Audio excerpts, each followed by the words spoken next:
तुम्हें लगा कि मैंने ₹1000 ₹2000 दिए और मुझे किसी कोचिंग ने कंटेंट दे दिया।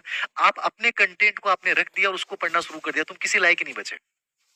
अरे यदि वो कंटेंट में कोई अच्छी चीज़ है तो बस उसको इम्पोर्टेंट को देख लो, बाकी आप अपने कंटेंट को बेस बनाइए। अपने ही कंटेंट को रिवाइज़ कीजिए जो आपने पहले पढ़ा है। तुम इतने कन्फ्यूज़्ड हो, वो कहेगा कि यार उसकी टेस्ट सीरीज़ जॉइन कर ले, फिर उसकी चले जाएँगे। तीसरी टेस्ट सीरीज़, मतलब एक रूममेट ने एक टेस्ट सीरीज़ जॉइन कर रखी है, तुमको तेरे वाला पेपर दिखा। क्यों देखना है यार मुझे उसका पेपर? मुझे सिर्फ पीवाईक्यू देखने हैं। मैंने कभी कोई टेस्ट सीरीज़ जॉइन नहीं की, जबकि मैं खुद पीजीवी प्रोग्राम में टेस्ट सीरीज़ चला रहा हूँ। मुझे जहाँ विश्वास था कि यार मेरे पीवाईक्यू बेस से इंपॉर्टेंट है, मैं इनमें से चीज़ें निकाल लूँगा, मैंने कभी रास्ता नहीं बदला। मुझे विश्वास था मेरे कंटेंट पे, मेरे ऊपर। मेरी लाइफ में कोई गलती नहीं हुई। ग्रेड फेस्ट में सिलेक्ट हो गया, असिस्टेंट प्रोफेसर में सिलेक्ट हो गया। जहाँ मुझे लगा कि यार मेरे लिए मेरी कॉम्पिटिशन बहुत इंपॉर्टेंट है और मुझे निकालना है, मैंने उसको बहुत खूबसूरती से निकाल लिया। उसका रीज़न था कि मुझे जो चीज़ मेरे पास थी उन पे मैंने पूरा विश्वास रखा, बाहरी चीज़ों से प्रभावित नहीं हुआ। आज तुम ये पढ़ रहे हो, कल वो पढ़ रहे हो, कल तीसरी वो चीज़ लेके आओगे। ये सब चीज़ों से बचने का एक ही तरीका है कि एक बार एक अच्छी चीज़ को चुनो, फिर उसी का आप रिवाइज करो।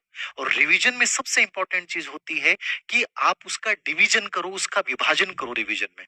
कि जब सेकंड, थर्ड रिवीजन में जब पहुँचो तो तुम्हें पता होना चाहिए कि यार ये कचरा है, इसको छोड़ देना है। ये चीज़ बहुत महत्वपूर्ण है, इसको बहुत अच्छे से देखना है। ये चीज़ें आपको रिवीजन ही बताएगा।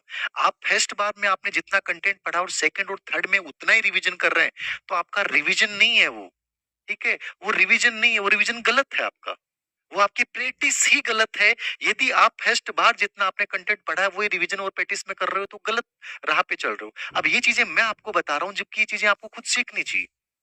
कि मुझे रिवीजन में सेकंड, थर्ड रिवीजन में आते-आते अपने कंटेंट को 50 से 60% तक एकदम क्वालिटी वाला कर लेना है।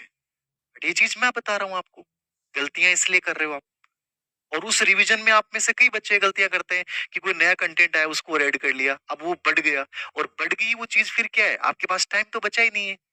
तो फिर आप दूसरी, तीसरी बार रिवीजन तक पहुँच ही नहीं पाएँगे। फिर आप डिप्रेशन में आते हैं कि सर अब तो सिलेबस कवर नहीं हो रहा, अब तनाव हो रहा है, सर लाइब्रेरी में सब लोग पढ़ रहे हैं, मुझे ऐसा लगता है मैं कुछ नहीं कर पा रही, मेरा पूरा दिन यूँ निकल जाता है। ये सब चीज़ें इसलिए कर रहे हो क्योंकि तुम अपने आप को ऑर्गेनाइज़्ड नहीं कर रहे हो, व्यवस्थित नहीं कर पा रहे हो।